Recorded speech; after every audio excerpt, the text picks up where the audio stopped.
Yep. Laura, of course, one of the hardest hit areas during the pandemic here in Cleveland was tourism.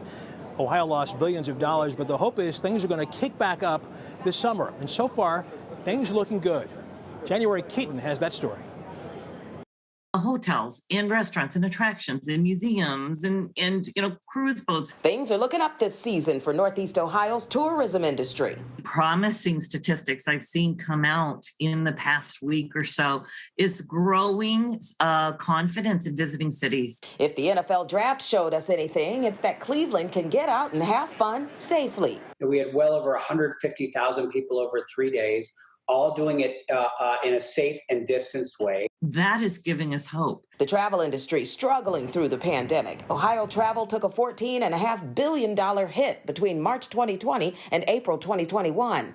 But with a pandemic record 89% of American travelers planning a trip in the next 6 months, the light at the end of the tunnel is growing, and Cleveland hopes to bask in its glow. We are now seeing, some numbers coming in that are saying, look, people are comfortable visiting some more urban areas, more comfortable than they were last year. And according to a Columbus-based travel and tourism research agency, 31% of travelers want a destination they can drive to as opposed to fly. People who will come in from a 3 or 4 hour drive and come in for a few days.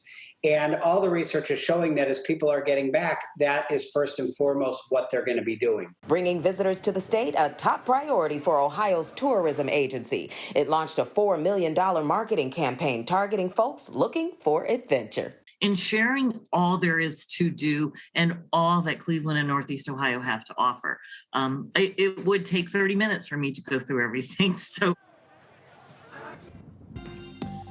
Now, that Columbus-based research agency that I told you about that does tourism and travel, now they said 53% of folks who prepared to travel, they feel comfortable traveling outside of their community. Another 60% say they feel comfortable with other communities visiting their city. So hopefully that means we can get back to some of that old normal when we open on June 2nd, Betsy.